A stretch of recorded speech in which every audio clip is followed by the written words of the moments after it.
Tepuk tangan buat Bu Suwarsi, ya. Neng, Pak Budi kayaknya depan nama kamu. Pak Budi depan nama aku. Iya, kalau sama kau kan, bulan dipanggilnya udah nyamperin Pak Budi nih. Iya dong. Iya, Pak. Emang kalau semangat harus gitu, Pak. Enggak, semangatnya beda. Oh gitu. Bedanya apa? Ada peserta yang kita Wah. Waduh, dua mic-nya. Oh. Nggak boleh gitu. Kamu, ya ampun, orang kagak ada takutnya ya. Lanjut ya, Pak Budi, Oke. monggo. Loh. Oh, mau ke sini, mau duet. kasih komentar sama Ibu Adi. Oke. Wah, ini apa lagi? Siap. Sulawesi sini mulai tadi bilang tahun 84. 88.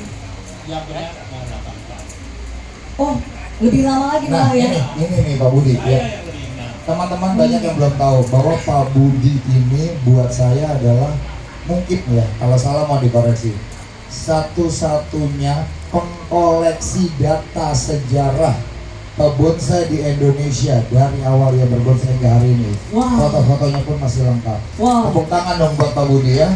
Kita berharap teman-teman PBB yang hadir di hari yang ada hadir di hari ini Hah?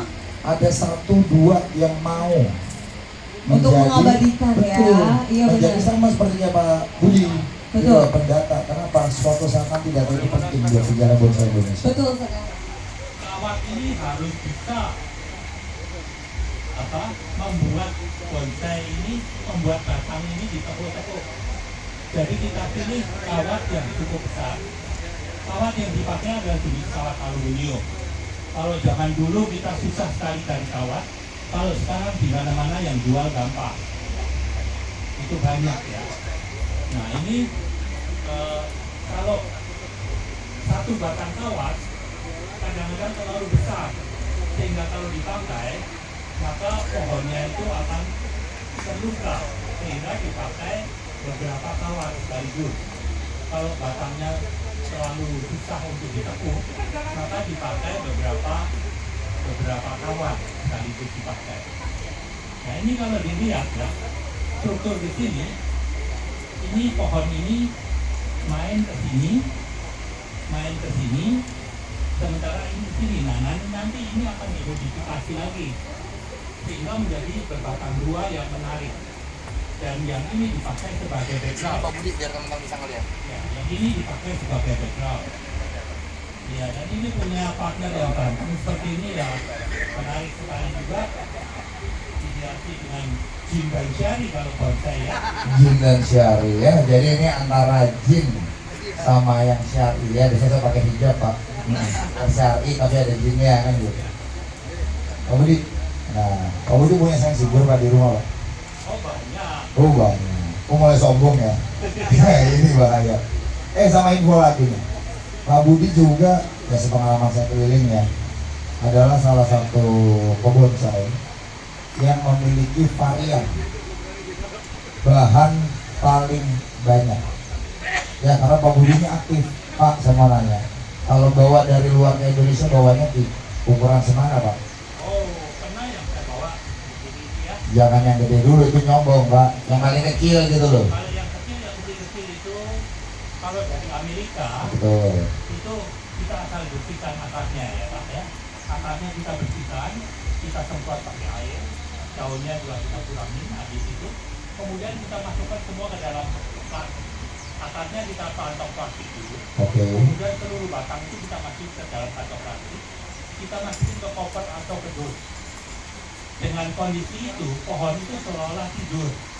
Oh, Jadi oke. jangan membawa pohon takut nggak kena udara mati. Enggak, pohon itu kalau ditutup begitu dia akan tidur dan dia akan tahan sampai beberapa bulan nggak apa-apa.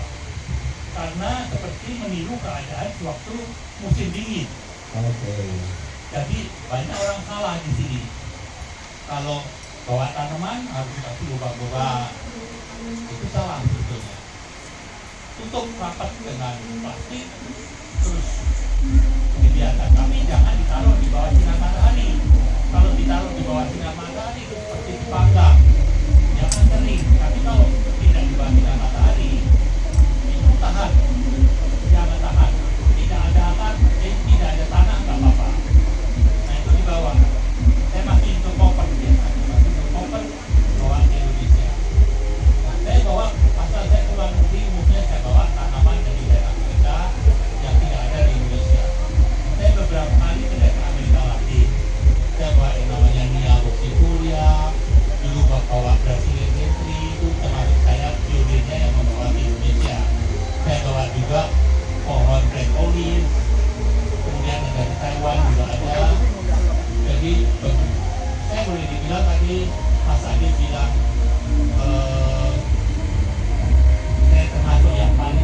varian. variannya itu ya itu tidak salah juga karena memang itu yang ada di tempat saya. Betul. Jadi memang saya juga dengar cerita ya kayak bawahnya buxifolia juga ukurannya kecil ya Pak Budi ya.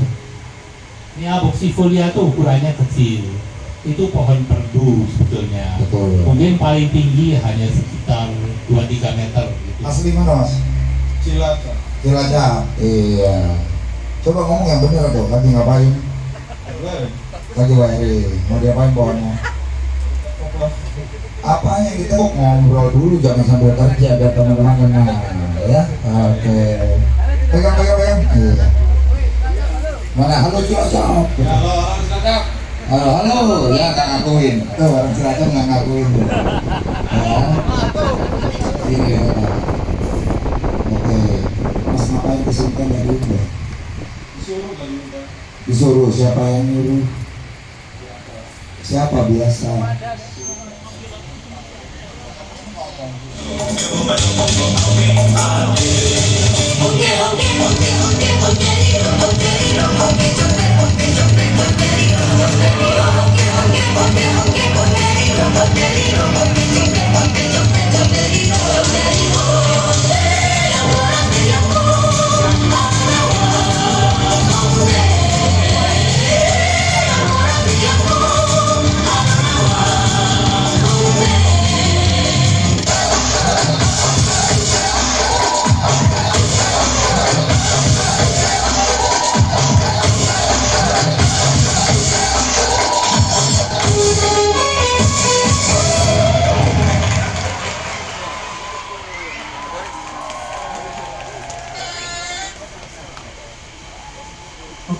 Cek. Oke, tadi adalah surprise dari Eskoda Manajemen. Tepuk tangan sekali lagi dong untuk Eskoda Manajemen.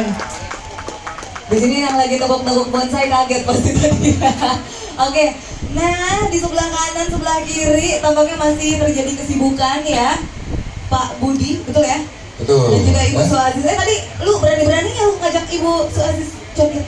Orang bonsai itu masih 25 tahun Ibu Suaziz. Ya Allah, saya dari jauh ngelihatnya Ibu, jangan mau dekat sama yang kayak gini Bu, berbisa. Kalau ular berbisanya ya kali ya Kak. Oke, kita udah nyampe mana nih untuk bonsai-bonsai tercinta kita ini? Ini kan sudah selesai di wiring ya. Hmm.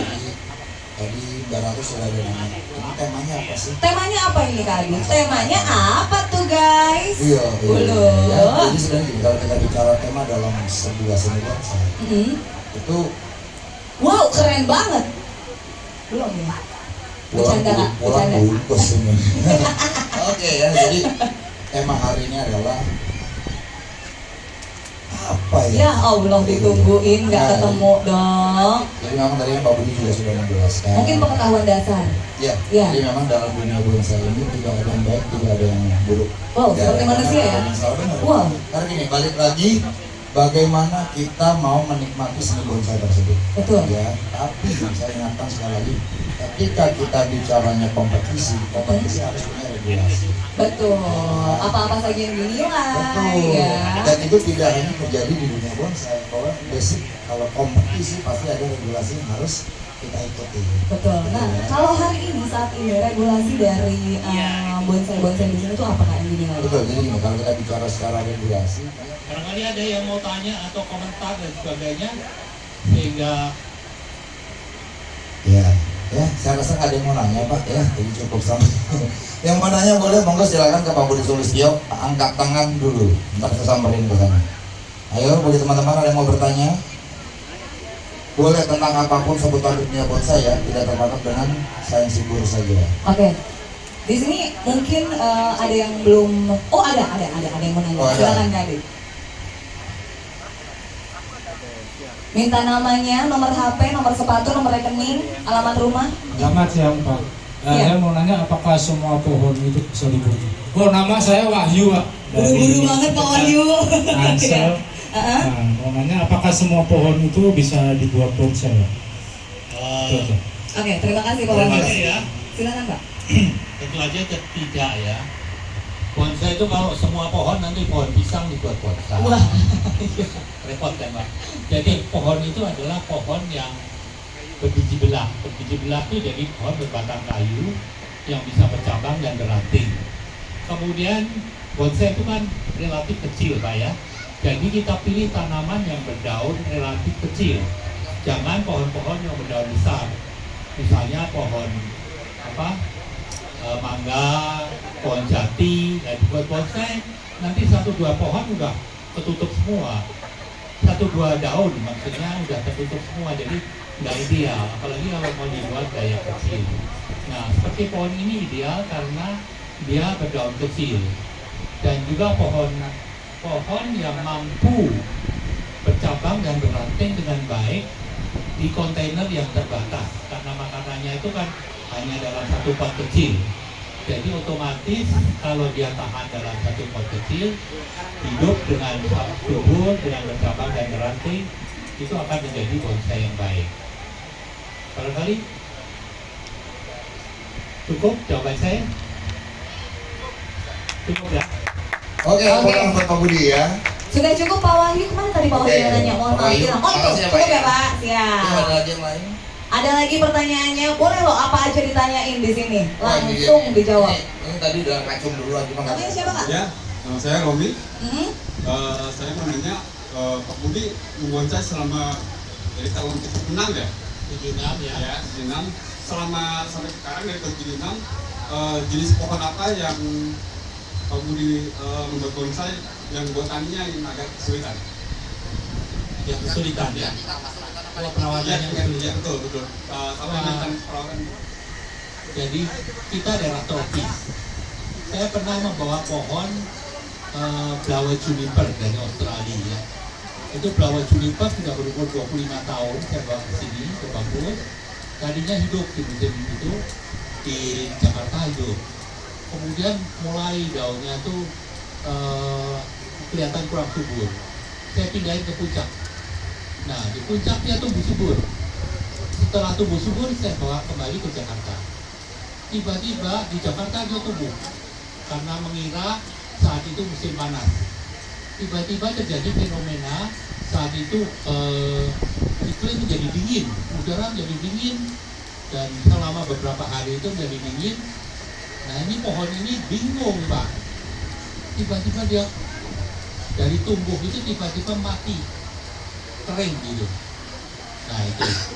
Kemudian yang kedua misalnya, yang pohon lokal ya, santigi. Saya memelihara santigi itu di Jakarta tadinya baik, tapi hanya sekitar 15-20 tahun. Setelah itu terjadi kemerosotan. Ada yang saya pelihara lagi bisa kembali kuat lagi, tapi ada yang tidak bisa tertolong. Ternyata tanaman itu juga butuh istirahat. Kalau dia saya potongin terus-menerus, dia nggak bisa istirahat. Harus dibiarkan dulu sehingga biar dia tumbuh liar dulu. Jadi tidak bisa dalam kondisi selalu bagus, siap pameran setiap waktu. Kadang-kadang harus kita biarkan loss gitu. Nah setelah loss dia energinya sudah tumbuh, sudah disebarkan gitu, baru dipotong lagi, di training lagi menjadi pohon lagi, menjadi bonsai lagi. Nah itu, dan kita harus memelihara pohon itu yang cocok dengan iklim. Pohon maple itu di Jepang sangat gampang, tapi pelihara maple di Indonesia setengah mati karena iklimnya tidak cocok.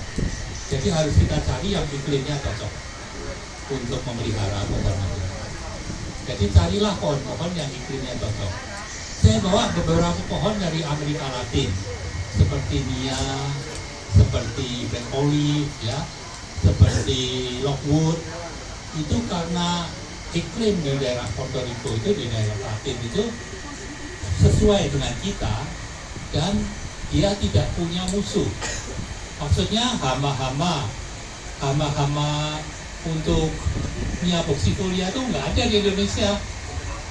Jadi belalangnya Nia nggak tumbuh di Indonesia. Jadi dia malah tumbuh subur, bagus. Ini jadi kalau bawa itu dari daerah yang iklimnya sama, kalau bisa. Ya, barangkali begitu. Ada yang lain mau bertanya? dari semuanya. Saya Teguh dari rombongan Bantul, Solo, Klaten, Jogja, Sukoharjo, 30 orang. Kasih tepuk tangan dulu. Ada temannya Pak Gun, ada Pak Eko, ada Pak Atas, semuanya. Iya, wakili Cakra, iya. Alhamdulillah juga tadi saya ketemu Pak Godonden di Suseki, kita sempat buat YouTube bersama dan beliau mau juga. Dan di sini saya ketemu saudara saya juga Pak Budi, sempat ke Jogja dulu di MMTC, lama sekali ya Pak Budi ya. Saya ini hanya menanyakan gimana sih menentukan tren yang akan datang, karena bonsai itu kalau tidak tahu konsep tren atau teknik tren, dia akan budidaya atau membentuk sebuah bonsai yang nanti pas itu akhir gitu, nggak tren lagi dalam sisi bisnis atau sisi di pamerannya. Nah ini menentukan sisi tren itu, apakah kita harus makro di dunia itu kita tahu perkembangan informasinya, atau kita mau ngetrenkan sendiri atau bentuk. Dan jenis atau bentuk atau semua tren itu hanya di Indonesia atau Indonesia mengikuti dunia, begitu Pak. Saya pikir demikian. Salam dari kami, keluarga mewakili Jawa Tengah dan Yogyakarta. Terima kasih. Bicara tren bonsai ya, sebetulnya nggak bisa dilepaskan dari dunia bisnis. Dimana kalau pohonnya itu banyak terdapat, jadi stoknya banyak, itu bisa menjadi trennya naik. Seperti misalnya kita ini, kalau kita lihat dari waktu ke waktu ya, ada tren waktu itu cemara udang begitu banyak, begitu ngetren sekali cemara udang, semua orang piara cemara udang. Tapi setelah cemara udang terlalu banyak, orang bosan ganti. Kemudian serut, waktu itu serut itu zaman dulu udah ada, tapi orang tuh nggak akan memelihara serut karena serut waktu itu dianggap kelas 2 kalau dibanding dengan ulus misalnya waktu itu ya. Jadi serut nggak dipelihara, tapi kemudian orang mulai memelihara serut karena melihat bahan serut itu begitu banyak, dan ternyata dibentuk sebagai beberapa bonsai juga, beberapa variasi bonsai juga bisa, sehingga serut akan trennya tinggi, orang cari serut. Kemudian sebetulnya kimeng itu ya, kimeng itu trennya tadinya Taiwan yang memulai. Kimeng yang batangnya gede-gede itu, nah kemudian di Taiwan itu sudah jenuh, kemudian dibuang yang beli orang-orang Indonesia itu beli, kemudian ditrenkan di sini, sehingga di sini kebetulan kimeng belum banyak, jadi kimeng trennya naik waktu itu. Kemudian tapi ternyata sudah berlalu. Nah, tren sekarang ini adalah anting putri, karena anting putri itu bikinnya relatif cepat dan gampang ya, tanamannya nggak terlalu rewel, untuk dijual cepat, jadi itu trennya naik. Nah ini kita harus selalu melihat, seperti juniper itu akan menjadi tren masa depan juga. Juniper tren masa depan, dimana yang sudah mulai itu, mulai Pak Ucak dari Garut itu sudah mulai menanam juniper di tanah itu, sehingga juniper nantinya akan menjadi satu bahan yang banyak digemari, karena ternyata juniper itu bisa hidup juga di Jakarta. Ini harus diingat juga, harus melihat, jangan hanya bisa hidup di pegunungan. Kalau bisa hidup di Jakarta itu tempatnya duit, jadi di situ akan kalau di tempat yang banyak duit, yang beli juga banyak, ditanya gitu loh. Tanaman itu akan tumbuh subur, jadi dia bisa laku. Jadi begitulah, seperti tren seperti Pak Ranto dia membuat asam, tepung-tepung dan sebagainya itu luar biasa, karena belum ada yang membuat seperti itu, sehingga orang tergila-gila untuk membeli seperti itu. Tapi kalau bisa buat misalnya juniper dengan gayanya Pak Ranto, wah itu ideal sekali sebetulnya. Karena kalau asem itu sebetulnya bertentangan dengan alamnya. Tapi kalau juniper sesuai dengan alam yang sangat keras di sana.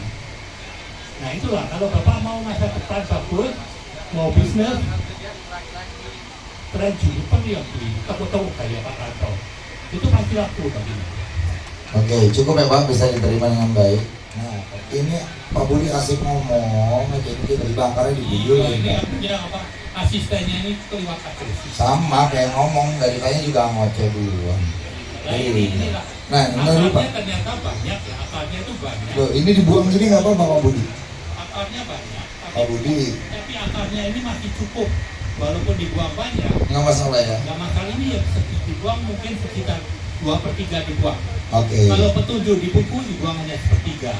Tapi di negara kita untuk tanaman-tanaman tertentu itu dibuang lebih dari Sepertiga. 1/3, 2/3 pun nggak apa-apa. Oke. Itu. Nah ini dengan ditaruh di pot yang kecil begini, exposure-nya akan menonjol dia. Pohonnya akan menonjol.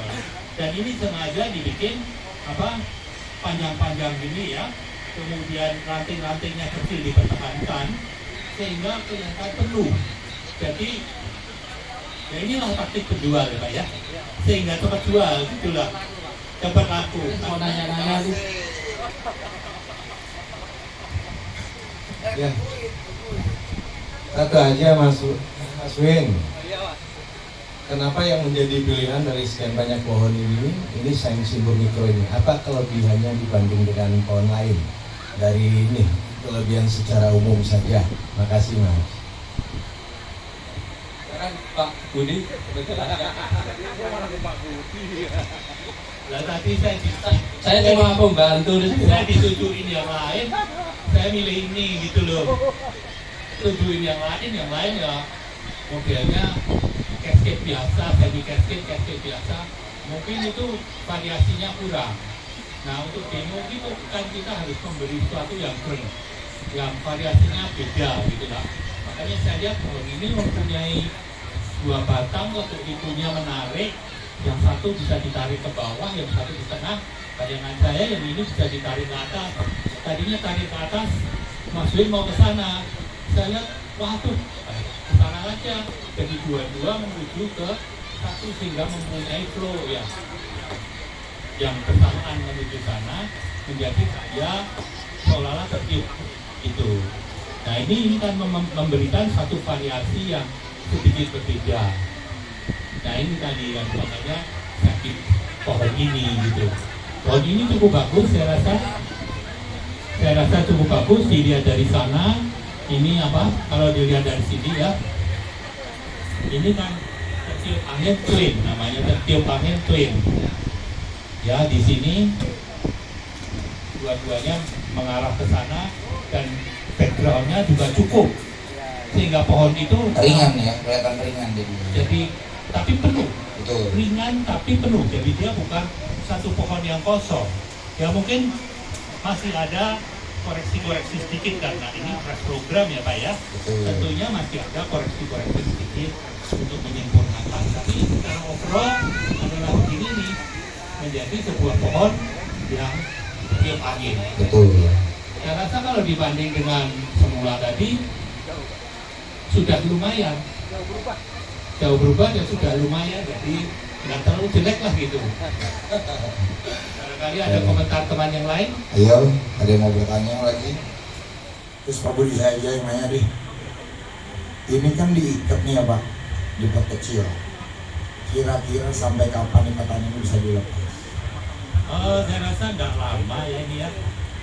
Ini saya bandingkan dengan apa? Istri saya yang operasi hips itu, Iya. ya kira-kira kalau tulang itu 3 bulan, itu kira-kira ya. Sama, kurang lebih sama. Kira-kira 3 bulanan lagi. Ini 3 bulanan sudah cukup kuat, tapi kalau mau ditunggu juga nggak apa-apa, biarin aja nggak apa-apa. Oh nggak masalah ya? Nggak masalah. Kalau mau dijual aja dipotong. Iya. Tuhan lah. Oke, Pak Budi, karyanya Pak Budi sudah selesai dengan Mas Isya Mas Erwin. Sekarang kita mampir ke tempatnya Bu Aziz. Boleh ya? Tepuk tangan dong buat Pak Budi Sulistyo ya. Iya, tim kanan loncat ke tim kiri sekarang Pak Budi. Ayo Pak Budi.